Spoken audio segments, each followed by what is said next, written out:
Buenos días, hermanos, oficialmente. Entonces vamos a tomar aunque sea media hora para introducir el Evangelio de Juan, porque es importante, especialmente cuando estamos hablando eh, de,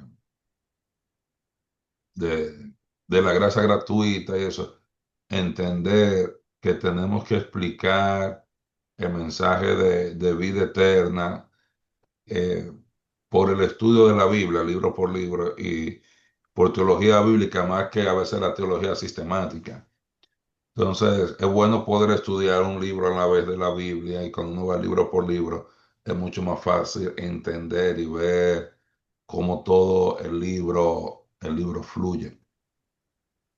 El Evangelio de Juan es...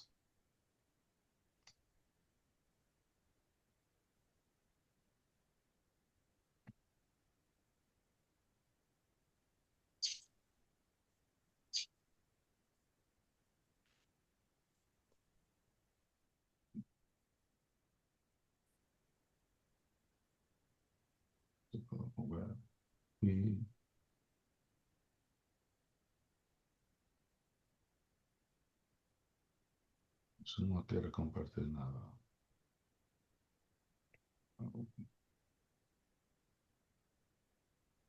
El Evangelio de Juan, como ustedes tienen ahí en sus notas, que le acabo de enviar, fue escrito por el apóstol Juan y tiene la singularidad de que es el único libro de la Biblia que ha sido escrito de manera explícita para no creyentes. Si ustedes van en su Biblia, en el Evangelio de Juan, en el capítulo 20, del 30 al 31, van en Juan 20, 30 al 31. Juan dice, hizo además Jesús muchas otras señales en presencia de sus discípulos, las cuales no están escritas en este libro, pero estas se han escrito para que creáis que Jesús es el Cristo, el Hijo de Dios, y para que creyendo tengáis vida en su nombre. Y aquí usted se da cuenta que la audiencia a la que Juan le escribe todavía no habían creído en Jesús como el Cristo, el Hijo de Dios, y que no tenían vida eterna. Y Juan les escribe este libro y es el único libro de la Biblia escrito de manera explícita para no creyentes, para que ellos supieran cómo ellos podían tener vida eterna, que es básicamente el tema, el propósito de Juan con su evangelio, decir a los no creyentes cómo tener vida eterna. Y el tema principal en el evangelio de Juan, el tema principal va a ser que Jesús garantiza o da vida eterna a todo aquel que cree en él para ella. Cada libro de la Biblia, con cada libro de la Biblia uno puede encontrar un pasaje clave o un versículo temático que te ayuda a entender lo que está pasando en el resto del libro. Y el pasaje clave probablemente es este que tenemos ahí en Juan 20, 30 al 31, que acabamos de leer, que hizo Jesús muchas señales en presencia de sus discípulos, pero estas señales, las señales que están en el Evangelio de Juan, se han escrito para persuadir a la audiencia de que Jesús era el Cristo, el Hijo de Dios, y que al creer en Jesús como el Cristo, el Hijo de Dios, pudieran tener vida en su nombre. Y como tienen ahí en su nota, cuando hablamos de creer en su nombre, no es creer que Cristo es el apellido de Jesús, sino creer que Jesús es quien garantiza la vida eterna de todas las personas que creen en Él, que Él es quien da vida eterna, como Juan 11 25 al 27. Si ustedes tienen en su Biblia disponible, si ustedes van a Juan 11 25 al 27, hay una buena descripción de cómo Juan define el Cristo, el Hijo de Dios. Y esto cuando Jesús está hablando con Marta, que le dice el pasaje, Mm. le dijo Jesús, yo soy la resurrección y la vida, el que cree en mí, aunque esté muerto, vivirá. y todo aquel que vive y cree en mí no morirá eternamente. Y él le dice a Marta, ¿crees esto? ¿Y cuál es la respuesta de Marta? Marta no le dice a él, yo creo que tú eres la resurrección y la vida, y que todo aquel que cree en ti, aunque esté muerto, vivirá, y yo creo que todo aquel que vive y cree en ti no va a morir eternamente. Eso era demasiado largo. La respuesta de ella es, sí, Señor, yo he creído que tú eres el Cristo, el Hijo de Dios que ha venido al mundo. Entonces, creer que Jesús es el Cristo, el Hijo de Dios, es creer lo que Juan acaba de explicar, lo que Jesús le acaba de decir a Marta, que Él es la resurrección y la vida, y que todo aquel que vive, aunque esté muerto, vivirá, y que todo aquel que vive y cree en Él no morirá eternamente. No morirá eternamente. Entonces, creer en su nombre es creer que Él es quien garantiza la vida eterna de todo aquel que cree en Él, que Él es el dador de la vida eterna, que es el salvador de todos aquellos que creen en Él, como acabamos de ver ahí. Entonces, esto es creer que Jesús es el Cristo. Esto es lo que significa creer en su nombre. Y como yo mencionaba en el pasaje texto clave, ahí donde dice que Jesús hizo muchas señales, esta parte es muy importante porque todo el Evangelio de Juan está organizado alrededor de 8 señales principales o de 8 señales. Y estas señales, ustedes las tienen ahí, se las puse en una tabla. Es cuando Jesús convierte el agua en vino en las bodas de Caná, la sanidad del oficial del rey en Capernaum, cuando él sanó al paralítico de Betesda, cuando él alimentó a los 5.000, cuando él camina sobre las aguas, con la sanidad del ciego de nacimiento, cuando él resucita a Lázaro de los muertos, y la señal de todas las señales, que es la muerte y la resurrección de Cristo.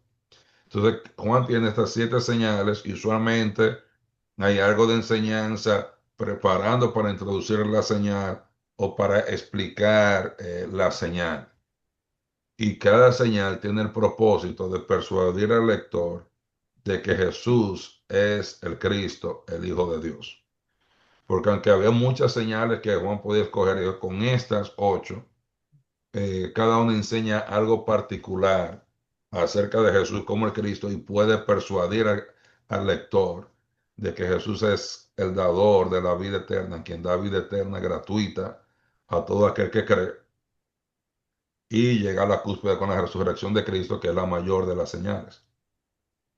Y usted se da cuenta que todo el Evangelio de Juan, en todo el Evangelio de Juan, usted va a ver que Juan menciona mucho estas señales. Ustedes tienen en sus notas que les envía ahí, por ejemplo, en el 2:11 que dice, este principio de señales hizo Jesús en Caná de Galilea y sus discípulos creyeron en él. Usted va al 2:23 y dice, estando en Jerusalén en la fiesta de las Pascuas, muchos creyeron en él viendo las señales que hacía. Cuando va al 3:2, Nicodemo hablando con Jesús dice, Rabí, sabemos que ha venido de Dios como maestro porque nadie puede hacer estas señales que tú haces si Dios no está con él. Cuando usted va al 4:48, si no hubiere señales y prodigios, no creeréis. Usted va al 6:26, me buscáis no porque habéis visto las señales, sino porque comiste el pan y os saciasteis. Cuando usted va al capítulo 9, verso 16, ¿cómo puede un hombre pecador hacer estas señales?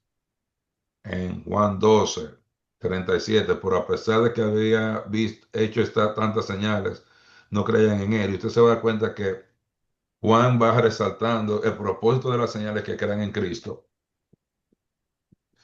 Y él está señalando que como quiera, a pesar de las señales, hubo mucha gente que no creyó. Y en el capítulo 2 de Juan, de manera particular, al final usted se va a dar cuenta que hay 3 reacciones ante las señales. Algunas personas creyeron en las señales o creyeron en Jesús como el Cristo por causa de las señales. Otros no creyeron en Jesús a pesar de las señales. Y otros creyeron pero no le confesaban públicamente. Y eso usted lo ve ahí al final del capítulo 2. Estas 3 reacciones. Y esto es importante porque Juan va a explicar, no siempre las señales producen fe. No siempre las señales van a terminar produciendo fe que produzca vida eterna en el individuo. Pero sí, muchas personas llegaron a estar convencidas de que Jesús era el Cristo por causa de estas señales. Y cuando usted va al capítulo, por ejemplo, 3 de Juan, usted va a ver a Jesús con Nicodemo, que va a ser el ejemplo de alguien que termina creyendo en Jesús, pero no lo confiesa públicamente, como dice el capítulo 2 al final.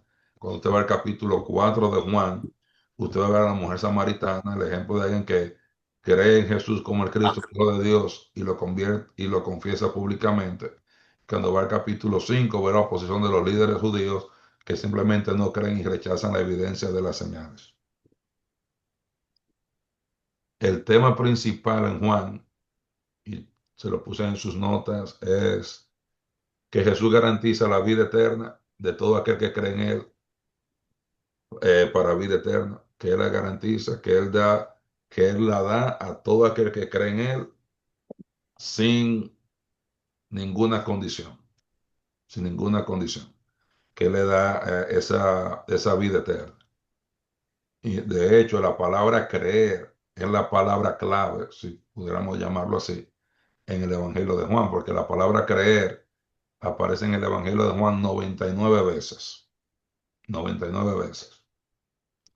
Y es importante porque si usted considera que hay 21 capítulos en Juan y aparecen 99 veces, o sea que estamos hablando de un promedio de 5 veces por capítulo. O sea, tú vas caminando en Juan y te vas tropezando con creer, creer, creer, creer, creer, creer. Y esto es porque en el Evangelio de Juan, la vida eterna viene por creer en esa promesa de Jesús como garante de la vida eterna en el Evangelio de Juan. Viene por creer. Cuando Jesús dice, el que oye mi palabra y cree que me envió tiene vida eterna y no vendrá a condenación, mas ha pasado de muerte a vida, en Juan 5:24, está diciendo que oye mi palabra y cree al que me envió, que oye esa palabra y cree la promesa, la palabra que le está diciendo de que Él es la persona que Dios se ha designado para dar vida eterna gratuitamente a todo aquel que cree en Él. Y si usted va, por ejemplo, a Juan 1:12, dice, porque a todos los que les recibieron, esto es a los que creen en su nombre, les dio potestad de ser hechos hijos de Dios. Va a Juan 3:16 y le dice lo mismo, porque de tal manera amó Dios al mundo que ha dado a su Hijo unigénito para que todo aquel que en él cree no se pierda, mas tenga vida eterna, porque Dios no envió a su Hijo al mundo para condenar al mundo, sino para que el mundo fuera salvo por él. Y luego dice, el que cree no es condenado, porque ya creyó. Dice, pero el que no cree ya ha sido condenado y no es condenado porque ha pecado, sino porque no ha creído en el nombre del unigénito Hijo de Dios. Y así usted puede seguir en todo el Evangelio de Juan y tienen bastantes pasajes donde el enfoque está en creer, creer, creer, creer, creer en Jesús para tener vida eterna.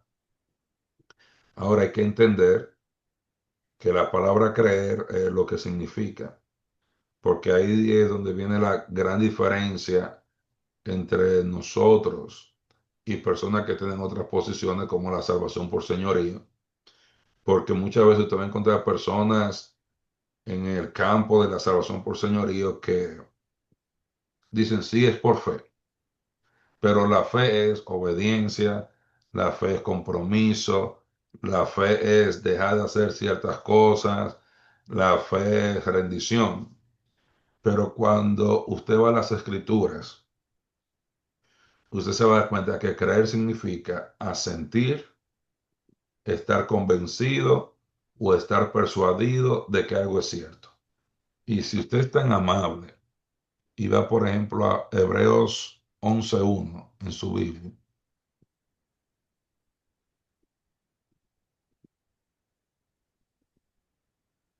Hebreos 11:1 dice, es pues la fe, la certeza de lo que se espera y la convicción de lo que no se ve. O sea, la fe incluye estar convencido, tener certidumbre de que algo es cierto.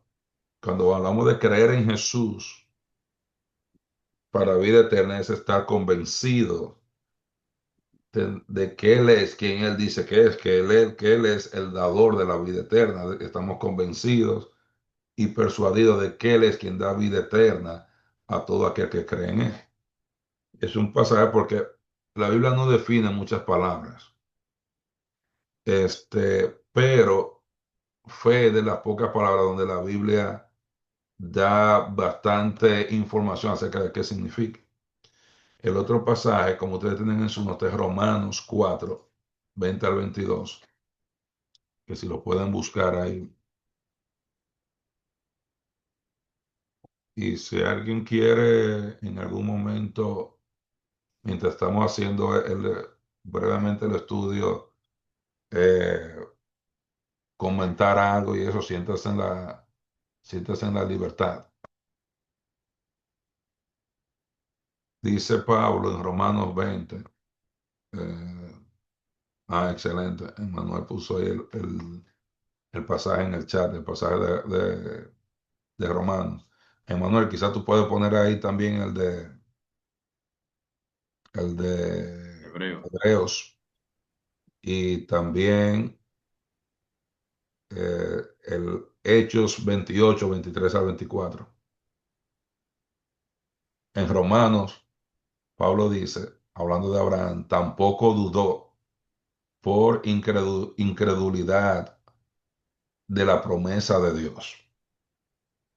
Él no dudó de la promesa de Dios, sino que se fortaleció en fe dando gloria a Dios. Y mire donde dice, plenamente convencido de que era también poderoso para hacer todo lo que había prometido, por lo cual también su fe le fue contada por justicia. Por eso hablamos de que fe no es tener certeza, convicción, como dice Hebreos 11:1.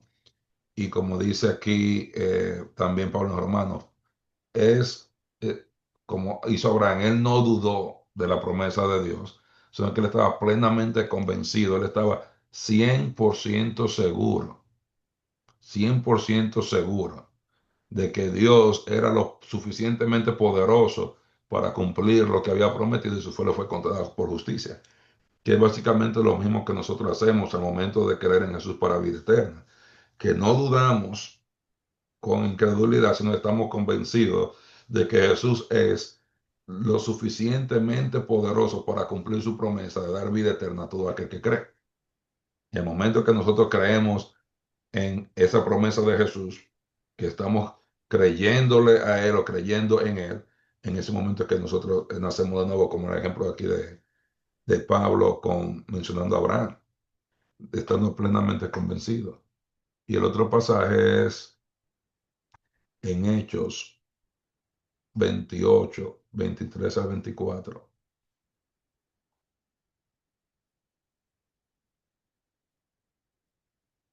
Y el no lo puso ahí en el chat.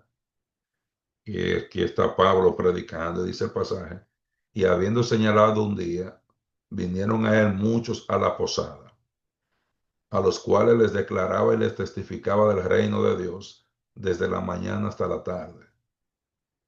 Y mire lo que dice, persuadiéndoles acerca de Jesús, tanto por la ley de Moisés como por los profetas. Y algunos asentían a lo que decía, pero otros no creían. Y viene la parte de que fe es, como mencionamos, estar convencido, estar persuadido de que algo es cierto, o asentir también de que algo es cierto, que es lo que está pasando con Pablo, que le está tratando de demostrar y persuadiendo a la gente de que Jesús es el Cristo, y cuando ellos escuchaban su argumento, algunos asentían, o sea, ellos creían que sí, que eso era cierto, pero había otros que no creían. Y esta parte es importante porque eh,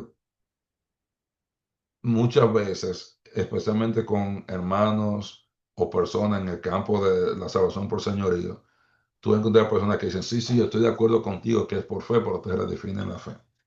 Pero fe es asentir, es estar convencido, persuadido de que algo es cierto.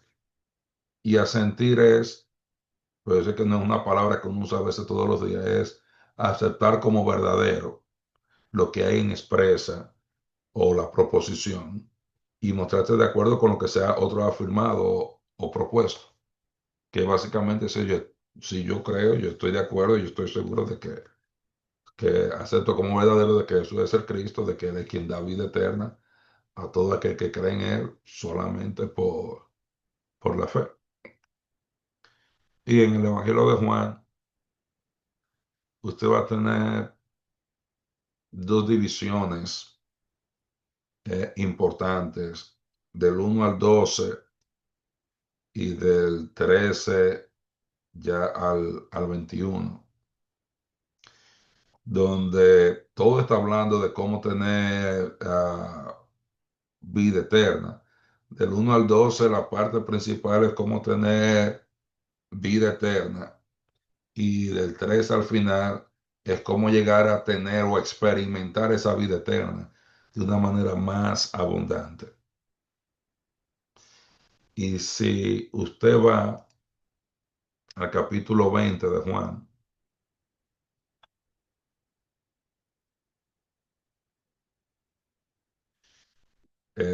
y con esto vamos a terminar, o por lo menos de mi parte, después podemos abrir el espacio para discusión. Eh, si usted puede leer junto conmigo del 24 a 30, del 24 a 31 en el capítulo 20 de Juan, dice, pero Tomás, uno de los 12, llamado Dídimo, no estaba con ellos cuando Jesús vino. Le dijeron pues los otros discípulos, al Señor hemos visto, esto después de la resurrección. Él les dijo, si no viere en sus manos la señal de los clavos y metiere mi dedo en el lugar de los clavos y metiere mi mano en su costado, no creeré. Y ahí Juan, ya llegando a la conclusión, está diciendo, hubo personas, y Tomás era creyente, pero que no creyeron en la señal de la resurrección. En el verso 26 dice, 8 días después estaban otra vez sus discípulos y con ellos Tomás. Llegó Jesús estando las puertas cerradas y se puso en medio de ellos y se puso en medio y les dijo, pasa a vosotros. Luego dijo a Tomás, pon aquí tu dedo y mira mis manos, se acerca tu mano y métela en mi costado y no seas incrédulo sino creyente. Entonces Tomás respondió y le dijo, Señor mío y Dios mío. Jesús le dijo, porque me has visto, Tomás, creíste. Bienaventurados los que no vieron y creyeron. Y Juan prepara con este relato, de manera particular el verso 29, cuando dice, bienaventurados los que no vieron y creyeron, está preparando a la audiencia, a los lectores del Evangelio de Juan, que no han visto y que no vieron ninguna de estas 8 señales, pero que pueden leer el testimonio de Juan aquí en el Evangelio de Juan. Y ellos van a ser bienaventurados si ellos, aunque no hayan visto estas señales, pueden ver a través de lo que Juan escribió, que Jesús es el Cristo, el Hijo de Dios, y la bienaventuranza que van a tener es lo que dice el verso 30 a 31, que el texto clave, es tener vida en su nombre. Cuando dice, hizo Jesús además muchas señales en presencia de sus discípulos, las cuales no están escritas en este libro, pero estas se han escrito para que creáis, aunque ellos no habían visto a Jesús ni sus señales, para que ellos crean que Jesús es el Cristo, el Hijo de Dios, para que creyendo tengáis vida eterna en su nombre.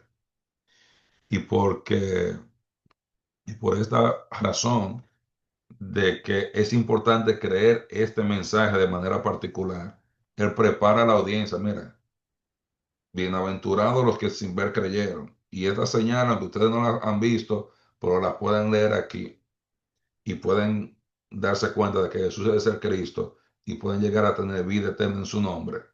Y ya al final del libro, en el capítulo 21, él termina diciendo, este es el discípulo que da testimonio de estas cosas y escribió estas cosas y sabemos que su testimonio es verdadero. Donde está en la conclusión diciendo, yo escribí, fui testigo de esto, este testimonio es verdadero y confiable, así que tú puedes creer lo que yo acabo de escribir para tener vida eterna. Hay mucho que decir en el Evangelio de Juan. Yo acabo de terminar Juan aquí en una de las iglesias y me tomó casi 2 años, pero yo creo que por lo menos una introducción y el deseo es crear sed hambre para que eh, podamos luego quizá estudiar entre todos y, o animarnos a seguirnos juntando a estudiar o en nuestra casa simplemente estudiar y leer el Evangelio de Juan. No sé si alguien tiene alguna pregunta o comentario. Este es un buen momento.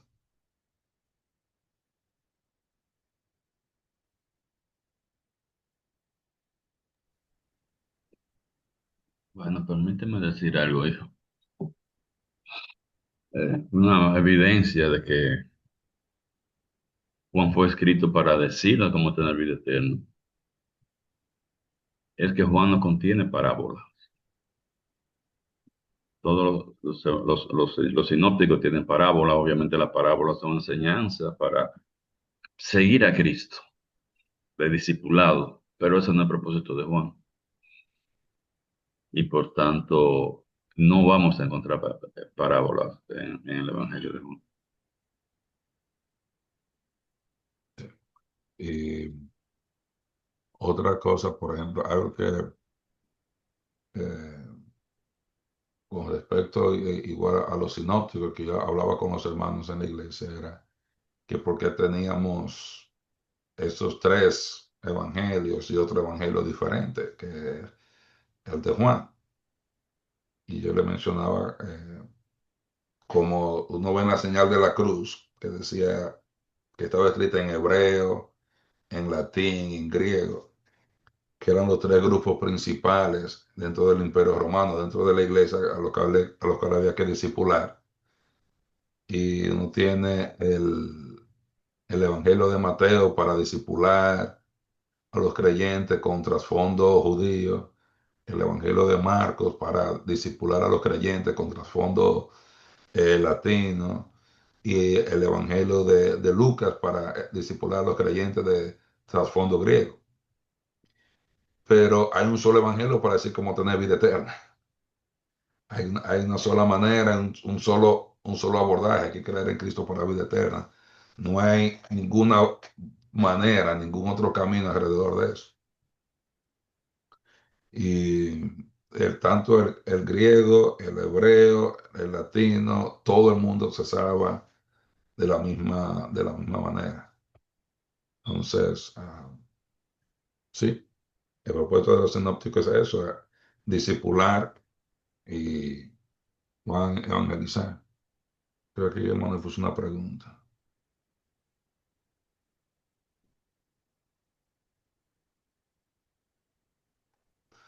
Sí, eh, Yo creo que son símiles. sí, sí, Manuel pregunta que eso de que la vid verdadera, sí, eso es un símil, una Pero, metáfora. pero no es, No, no es no es una, una parábola. una parábola. La parábola se toma algo de la vida cotidiana para enseñar. eh, Una verdad espiritual. mm, sí, eh, pero sí, igual como la luz. Él es la luz, Eso es el el camino, camino, él es la el puerta, pan de vida. el pan. Sí, Aparte, creo que también, como dice el hermano Marino, las parábolas son para, aparte de enseñar, también son como para ocultar a personas información espiritual, ¿no? Los que ya han rechazado. Entonces, en Juan quiere que todo sea abierto, toda la enseñanza. sí. Juan es bastante claro. Juan bastante directo. Por eso es muy difícil que uno vea,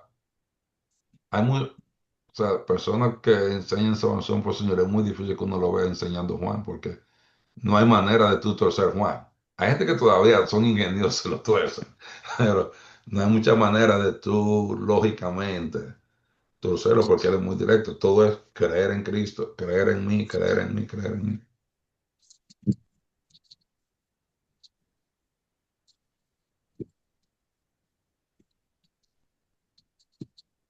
¿Alguien más tiene algún comentario este, o alguna pregunta de lo que hemos estado?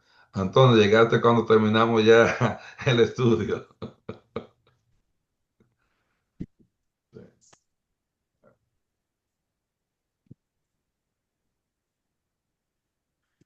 Por ejemplo, algo que yo,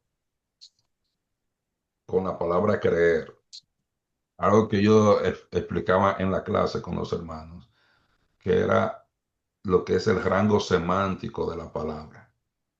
O sea, una palabra puede tener un rango semántico, o sea, que puede tener diferentes maneras o diferentes definiciones. Eh, por ejemplo, la palabra alto. La palabra alto pues significa, depende de detenerse, pararse, venir a dejar de moverse, detenerse. O la palabra alto puede significar caro. Cuando una persona dice los precios de la comida están altos, están caros. La palabra alto puede referirse también simplemente a la estatura de una persona. Una persona es alta, o sea, tiene mucha estatura. Puede también simbolizar o se puede utilizar también como una medida, como algo que es difícil, está más alto que las estrellas, o sea, algo que está difícil, algo difícil de alcanzar. Pero aunque una palabra tiene muchas maneras en que tú puedes utilizarla en su rango semántico, lo que una palabra nunca va a significar es lo opuesto. O sea, alto nunca va a significar barato. Alto nunca va a significar bajito. Alto nunca va a significar fácil. Alto nunca va a significar muévase. Nunca. Igual creer.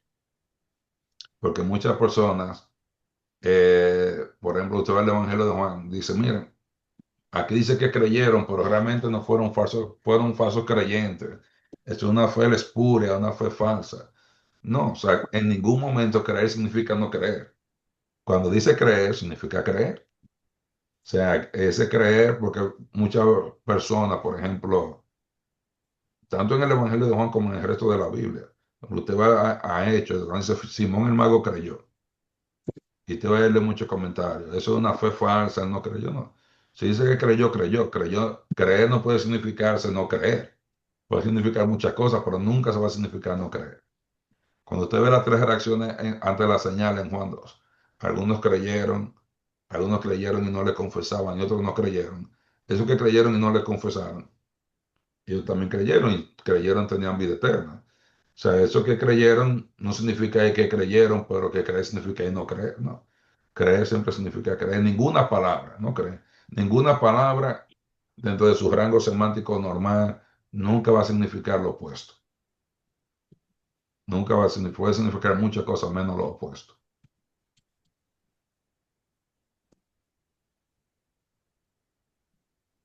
Ah, de nada, Cristina. Sí. Ese fue el último que yo aprendí estudiando, preparando el Evangelio de Juan. Y otra cosa, pues, con la palabra, y mi mamá le puso otra pregunta.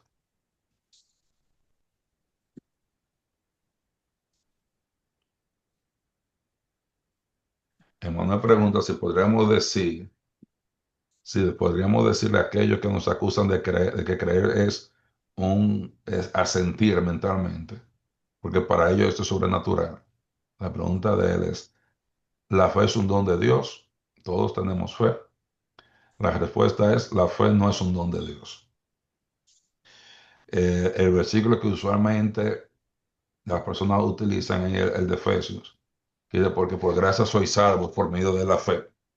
Y esto no es de vosotros, pues es don de Dios, no por obra para que nadie se gloríe. Gramaticalmente no hay manera de sostener que la fe es el don de Dios. Cuando dice, y esto no es un don de Dios. Si fuera la fe, tuviera que decir, y esta, en femenino, es un don de Dios. Si fuera la gracia el don de Dios, tuviera que decir, y esta, hablando de la gracia, es el don de Dios. Y si fuera en la gracia y la fe, porque algunos te dicen eso, tuviera que decir, estas son el don de Dios. Y dice esto. La fe no es un don de Dios. Ser salvo por gracia, por medio de la fe, es el don de Dios. El don de Dios es la vida eterna. Ser salvo por gracia, por medio de la fe. La fe viene por el oír la palabra de Dios, dice Pablo en Romanos. La fe viene por oír la palabra de Dios. Que si todos tenemos fe, bueno, no sé realmente qué quiere decir la pregunta, pero si lo que quiere decir es si todos podemos tener fe, todos podemos tener fe. Cuando usted dice, bueno, Estados Unidos está al norte de México, usted está convencido, persuadido de que eso es cierto, y usted está sentado en su silla haciéndole así a la cabeza, porque usted está sintiendo mentalmente, sí, está al norte de México. Ya, ya, eso es creer, eso es creer. Cuando usted dice, bueno, el sol, la Tierra gira alrededor del sol, ¿sí? Todos estamos convencidos, estamos persuadidos de que eso es cierto, no, todos nosotros decimos sí, y nosotros no hemos ido al espacio para verlo, no nos hemos montado en un cohete ni hemos salido a hacer un experimento, pero hemos visto la evidencia disponible y hemos llegado a la conclusión de que la evidencia es verdadera, que es confiable y que la Tierra gira alrededor del sol. Entonces estamos creyendo eso. Es igual.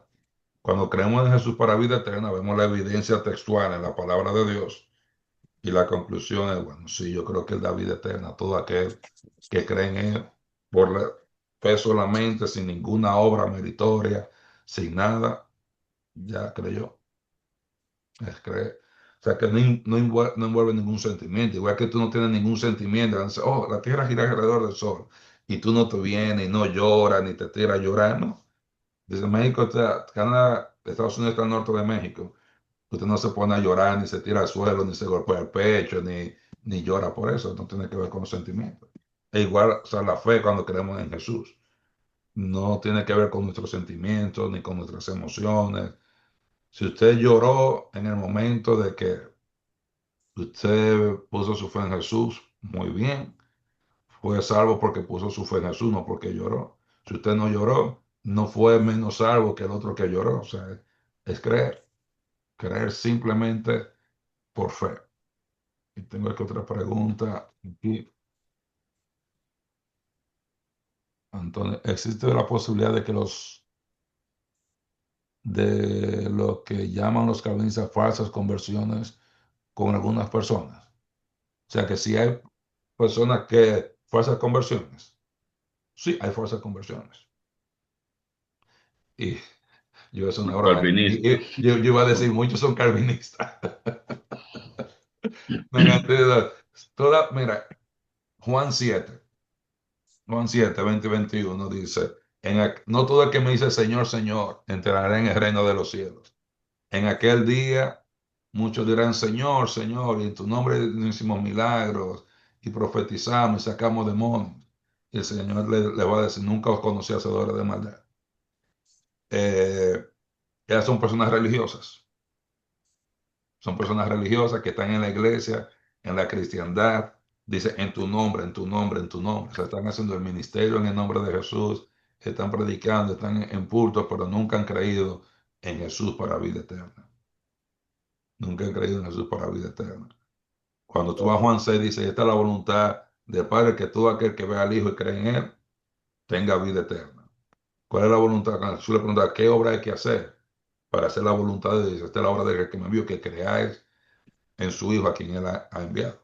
Y esa es la voluntad de Dios que ellos no han hecho con respecto a la vida eterna, creer en la persona que, en Jesús como el que la ha enviado. Entonces hay personas que están en las iglesias, no solamente en los grupos católicos, adventistas, testigos de Jehová, pero en muchas iglesias evangélicas que no han creído en Jesús como su Salvador, que creen que ellos creen que Jesús salva, pero al que diezma, al que se viste de cierta manera, al que canta cierta música, que se comporta de cierta manera, ellos no creen que Jesús salva al pecador solamente por la fe.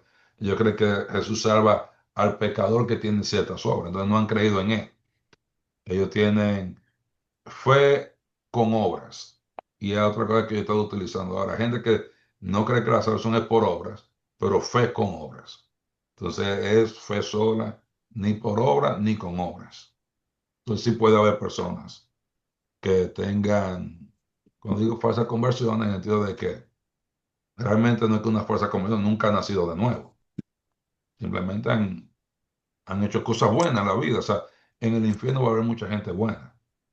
Gente que diezma, que ofrenda, que dio clase de escuela dominical, que hicieron viajes misioneros, que eran buenos esposos, buenos padres, buenos hijos, buenos ciudadanos. Pero la única manera de salir de ahí es poniendo la fe en Jesús.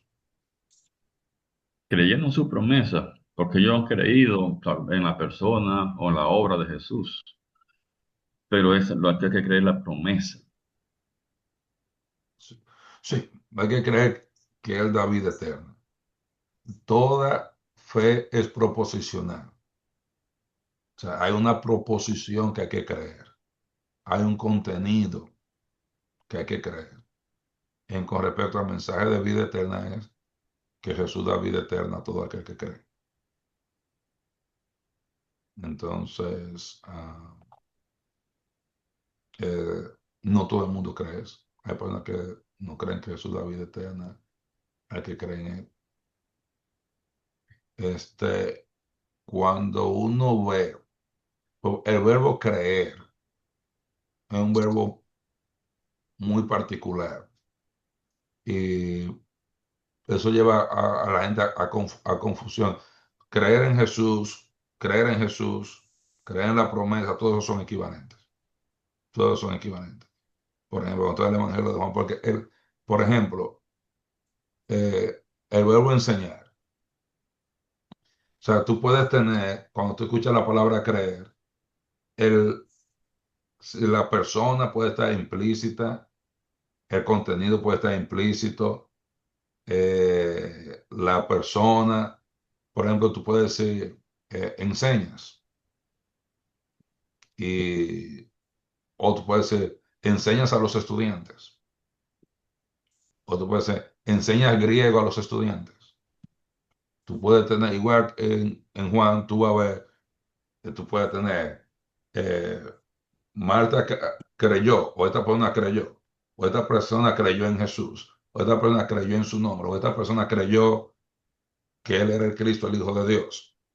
Entonces, creer, tú puedes tener el objeto de contenido implícito o explícito y la persona implícita o explícita, por el contexto te dice qué es lo que se está creyendo, porque siempre hay una proposición para creer.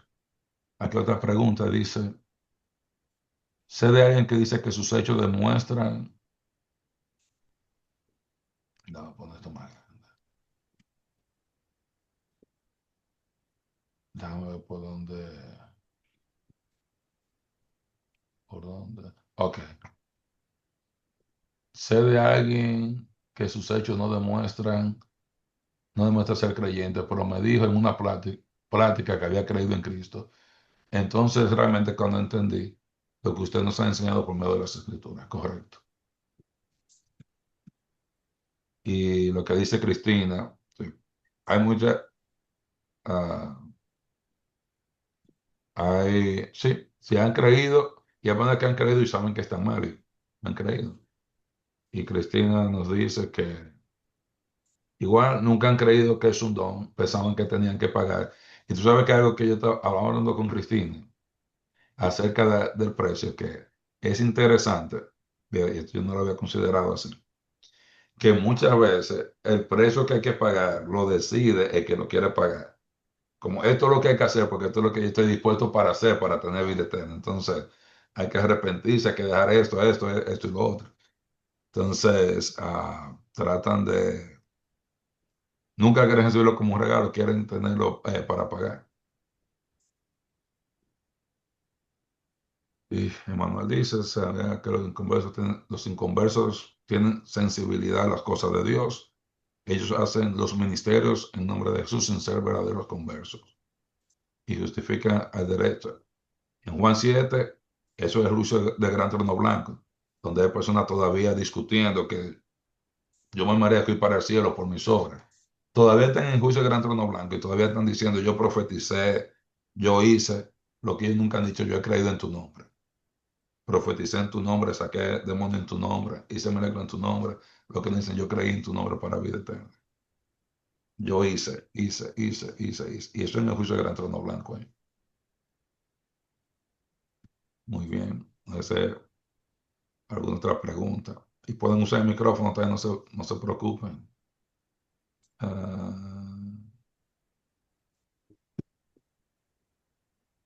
excelente.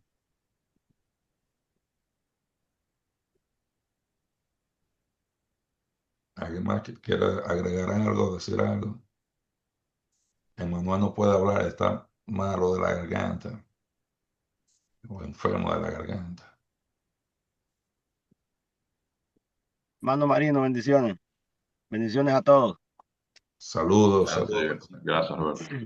Ah, también me llama la atención que Juan se da la tarea de terminar en su último versículo diciendo que también otras muchas cosas hizo Jesús, las cuales sí se escribirán una por una, pero pienso que en el mundo no cabrían los libros que se habrían de escribir. A él nos da también que las pocas señales que él ocupó, o sea, son suficientes para creer, pero, o sea, hay muchas otras cosas que él hizo también para que si alguien quiere escribir más libros, los puede escribir. Sí, no, Jesús hizo muchas cosas. Nosotros tenemos ya los evangelios de manera particular, que son los que describen muchas de las cosas que hizo Jesús. No son biografías. Mateo, Marcos y Lucas son libros de discipulado. Su objetivo es discipular y lo que están usando como modelo de discipulado es la vida de Jesús. En Mateo, cómo debemos seguir a Jesús como rey. En Marcos, cómo debemos seguir a Jesús como siervos. Y en Lucas, cómo debemos seguir a Jesús como hombres perfectos, como fue Jesús. Y en Juan, cómo debemos seguir a Jesús como el Hijo de Dios, porque poniendo nuestra fe en Jesús, si queremos llamarlo así también. Este, pero son libros con una enseñanza particular, o sea que la mayor parte de las cosas que Jesús hizo, nosotros no las sabemos. Nosotros no las sabemos, sino que sabemos las necesarias para seguir a Jesús de una manera que podamos ser recompensados en el reino cuando Él venga. Pero muy buena observación, Roberto.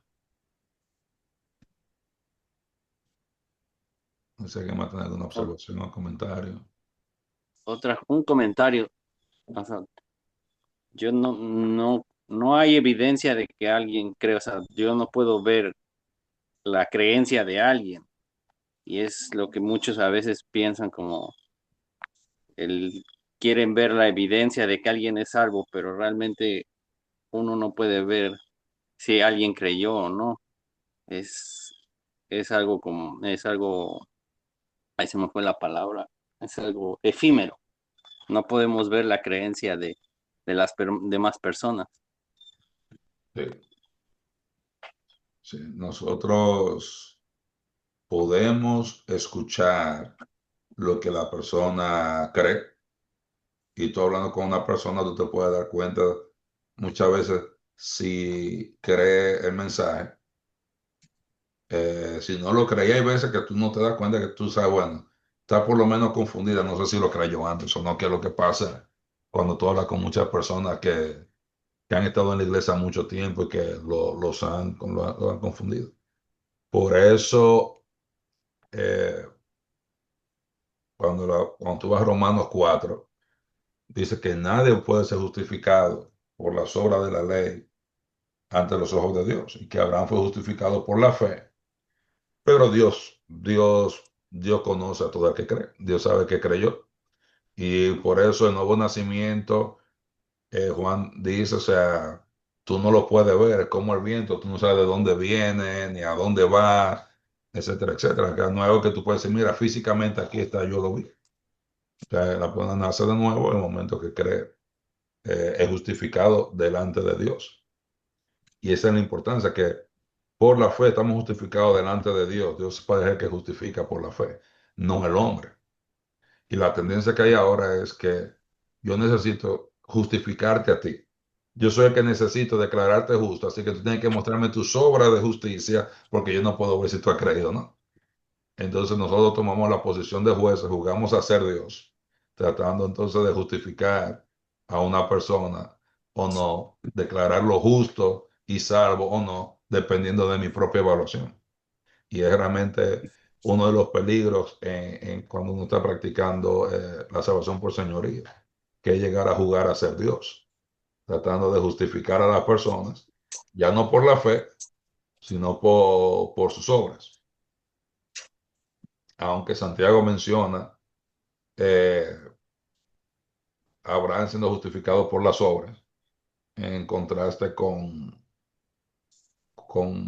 Pablo, pero la justificación que Pablo habla en Romanos es justificación delante de Dios. Y cuando Santiago habla de justificación en Santiago 2 está hablando de vindicación delante de los hombres. Somos hijos de Dios por la fe sola y somos hechos amigos de Dios, como en Santiago 2 por una fe que obra. Entonces, ser amigo de Dios implica fe y obediencia, como Abraham. Ser hijo de Dios solamente la fe.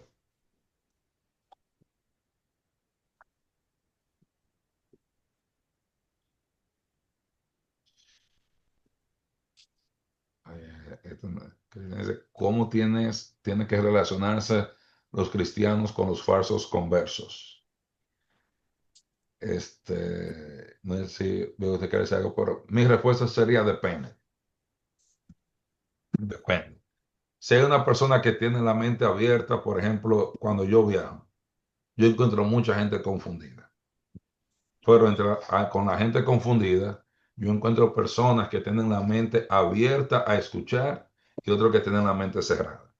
Si alguien tiene la mente abierta a escuchar, yo voy a tratar de explicar y de darle toda la información posible, le voy a tener paciencia y voy a orar con ellos o por ellos. Y ha sido de mucha bendición viendo muchas personas que han llegado a creer en Jesús como el Cristo.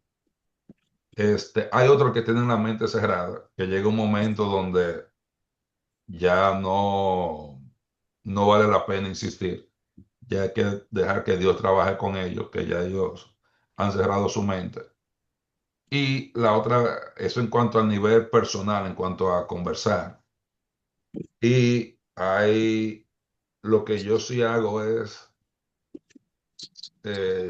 con las personas grandes cuando están en los ministerios, nosotros no hacemos ministerios con personas eh, que están enseñando un evangelio falso, esta posición como iglesia. Nosotros no hacemos eso. Aunque yo viajo a otros lugares donde me invitan y encuentro a veces oposición y eso, pero vamos a hacer una conferencia, no vamos a hacer conferencias con gente que creen o enseñan otra cosa. En cuanto al ministerio, tenemos que estar de acuerdo en el mensaje del evangelio, no hacemos. En cuanto a lo personal, si una persona no ha creído y tiene una falsa seguridad en sus obras, voy a hablar con ellos hasta que ellos cierren su mente, digan no, o crean y ya cerró su mente, ya orar por ellos. No, no sé si alguien quiere agregar algo más, pero somos Ah, esclavos. Hola. Nehemías, buenos días. ajá, ¿Hay alguien más ahí que quiera entrar, creo yo? ah, No, no veo a nadie más. Ya. sí.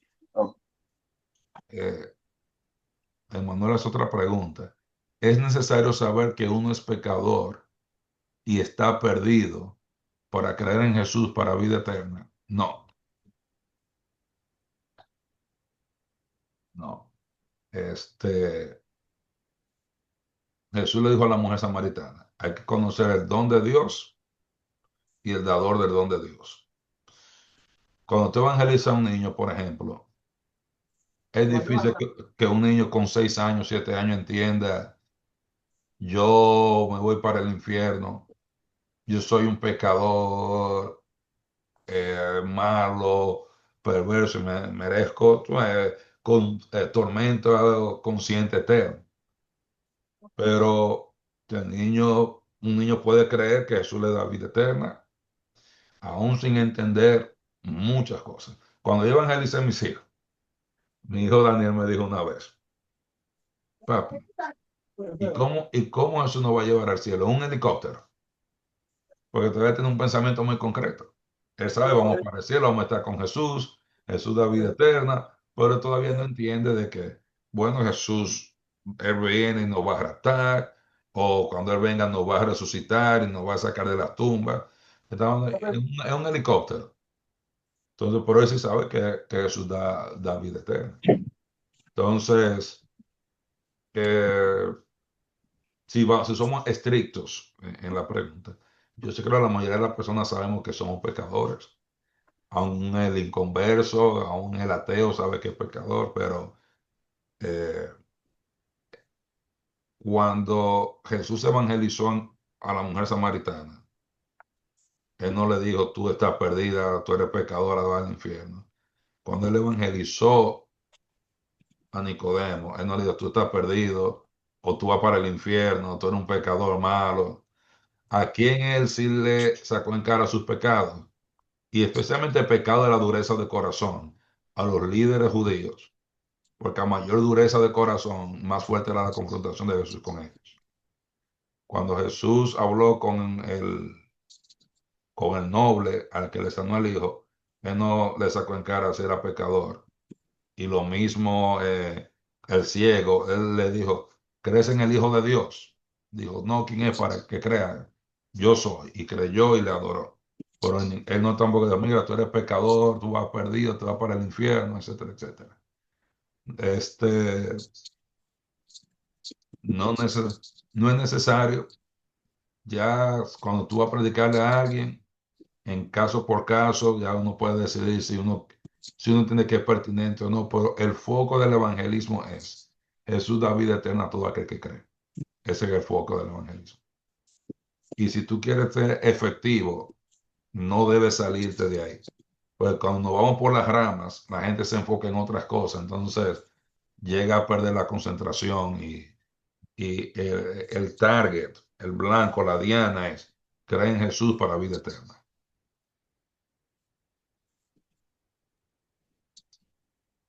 Este, yo quería eh, decir un par de cosas que yo he pasado, como para explicar un poco las preguntas, una de las preguntas que estaban haciendo anteriormente, con respecto a las falsas conversiones o cosas así. Es, ¿Sí me están escuchando, verdad? Sí, te estamos escuchando también. Sí. Ok, yo presentándole el evangelio a alguien que me dijo que no podía ser solamente por creer, que la gente se salva, que no podía, no entendía por cómo eso podía ser. Y al final me dijo, ah, pues sí, me dijo, entonces yo sí creo. Y yo le dije, perfecto, pues si crees que Jesús te da vida eterna, ya tienes vida eterna. Entonces, luego le pregunté, entonces si yo te hago la pregunta, si tú murieras hoy, ¿a dónde irías? Yo no estoy esperando ver sus obras, yo estoy esperando a ver qué es lo que él ha creído. Si tú murieras hoy, ¿a dónde irías? Le pregunté y me dijo, al infierno. Y yo le dije, entonces no creíste en la promesa que Jesús te hizo, que el que cree en él tiene vida eterna, no creíste en la promesa. Y solo se puso a reír y se fue. Eso es una parte.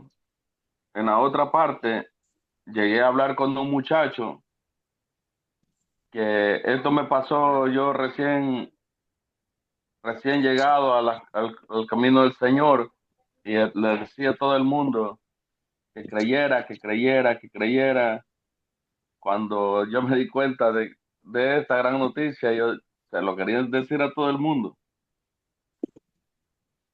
Y entonces llegué donde este muchacho estaba preparándose un cigarrillo de mota y, y le digo, oye, Jesús está regalando vida eterna. Y dice, sí, yo he creído que Él da vida eterna.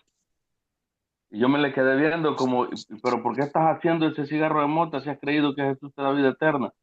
Porque yo todavía no había entendido que no es por las obras, sino simplemente por creer. Y él me dijo, yo creo que Jesús me da vida eterna. Entonces yo me quedé como en shock. Entonces, ¿a dónde vas a ir si tú mueres hoy?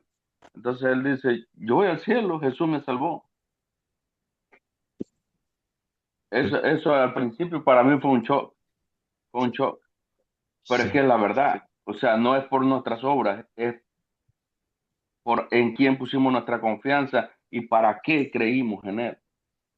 sí, no, correcto. Entonces, Ese mucho, muchacho, tristemente o irónicamente, estaba más claro en el mensaje del Evangelio que mucha gente dentro de las iglesias. correcto, correcto. A eso es a lo que yo me quiero referir. O sea, porque no podemos decir que hay falsas conversiones, sino simple y sencillamente que no han creído, no han creído.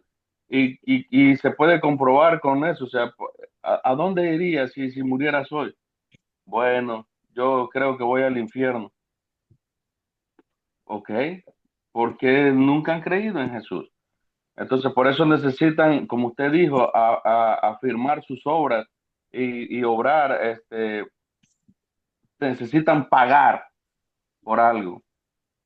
La observación ahí es, hay personas que han creído y son confundidos más adelante en algún momento y pueden llegar a perder su certeza de su vida eterna, que pasa con muchas personas, y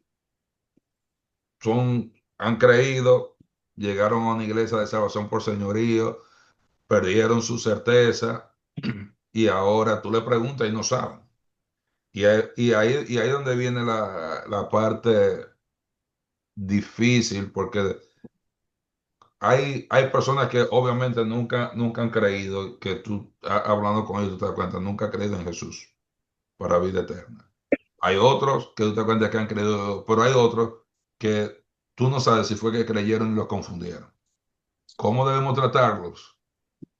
Como si nunca hubieran creído. Y por eso yo a esta persona, cuando sigo tratando de clarificar, de hablar de ellos, del mensaje de vida eterna, como si no hubieran creído. Pero uno no puede ver si creyeron o si se confundieron o si nunca creyeron.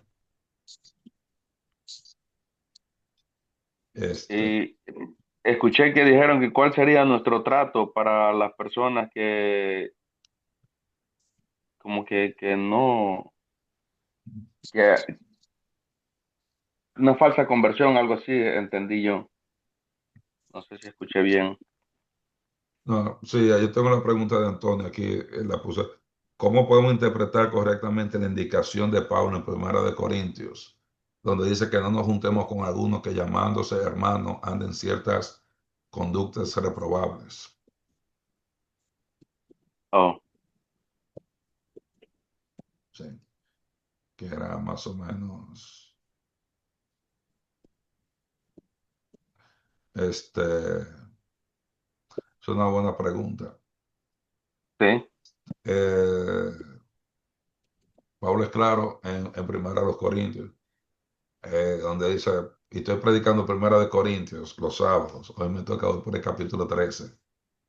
Este, Pablo dice él dice que no nos juntemos con los adúlteros, los fornicarios de este mundo. Dice, con eso está bien que usted se junte y que haga cualquier cosa. Pues hay uno que se llama, que llamándose hermano, dice que no se junten, está hablando no de que nos hagamos enemigos de ellos. La Biblia nunca nos manda que nos hagamos enemigos de los hermanos.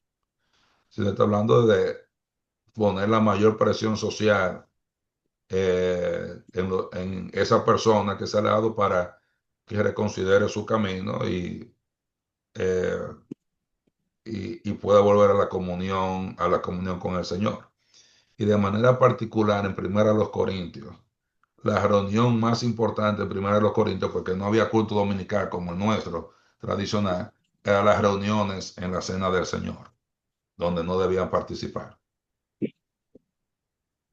Donde no debían participar. No hay el equivalente al culto dominical en primero a los Corintios, donde tú puedes decir, mira, que no venga a la iglesia, no, que venga a la iglesia, venga al culto, pero ahí donde había una reunión para la cena del Señor de manera aparte, dice, con ese hermano no lo permitan.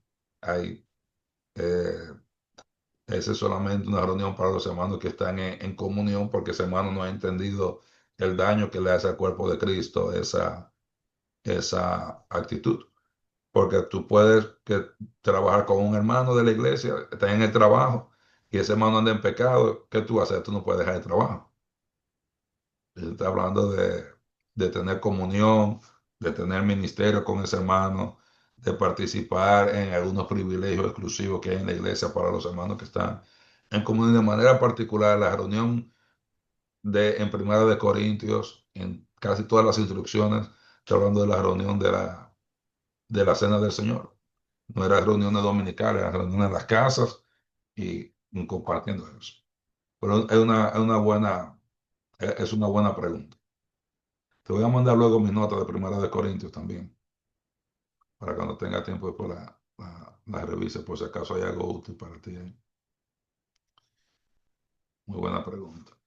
Y aquí te dice Cristina, si un hermano no quiere arrepentirse, la iglesia lo tiene que echar para que el pecado no crezca en la iglesia y para que esta persona pierda los beneficios de la comunión con los hermanos y se lo haga volver al camino justo. Dios tampoco sigue en comunión con las personas que rechazan arrepentirse. De acuerdo ahí con, con Cristina. Sí.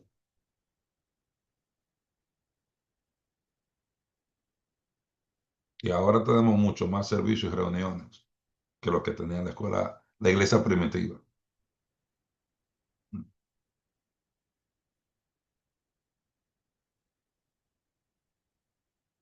Muy bien. ¿Alguien más quiere opinar, decir algo? Yo creo que ha sido positiva la reunión en general. Y yo creo que Dios tiene algo bueno preparado para nosotros. Y ojalá que sirva de bendición. En marzo del año que viene, y estaba hablando con Emanuel de esto, nosotros queremos hacer en nuestra iglesia la primera conferencia internacional en español acerca de la seguridad de salvación. Y Cristina, Antonio, Manuel, todos los que están fuera de Estados Unidos, están todos invitados para venir para que, si quieren, en esa fecha. Va a venir Ken White, Ken Yates, Lorenzo Faul, va a estar mi papá viene de República Dominicana. Hay otra hermana que va a estar dando un taller en México, que viene de México. Y ojalá, mis hermanos, que nosotros podamos seguir animándonos entre todos nosotros para seguir adelante, porque a veces uno se siente solo en el camino para un remanente fiel. Pero ya habíamos muchísimas personas. Se han ido muchos ya porque tienen que seguir con su día y todavía quedamos 9. O sea que hay un remanente fiel, lo único que estamos regados, pero gracias a Dios por la tecnología que podemos conversar, que podemos compartir y, y eso es bueno. Y ojalá que en cada lugar donde haya un hermano del grupo podamos tener una iglesia y abrir una iglesia y enseñar estas cosas porque toma tiempo, toma tiempo.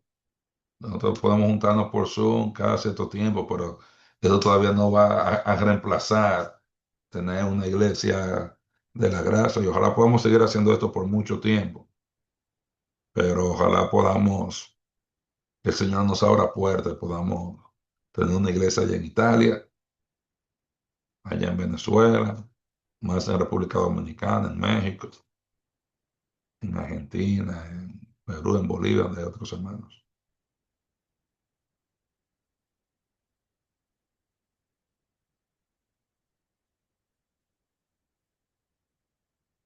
Alguien más tendrá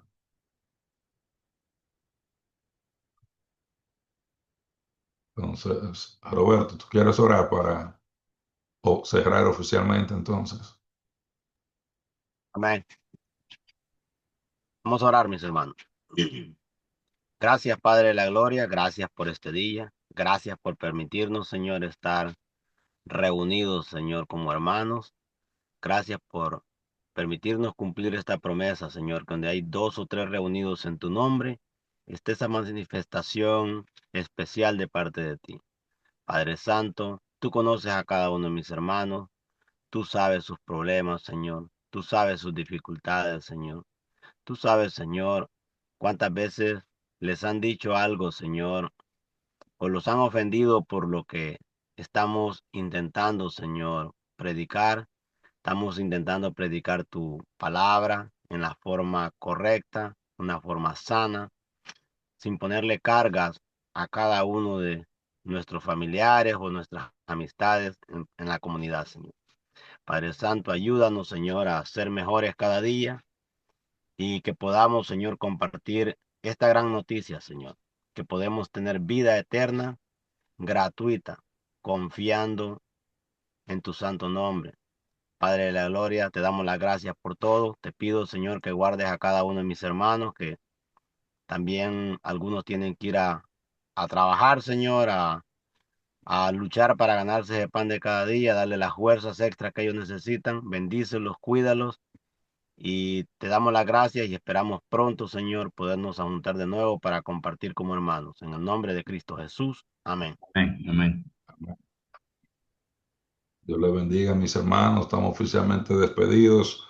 Yo estoy en mi teléfono, así que cualquier cosa, Antonio y yo hablamos casi 2 horas la otra noche.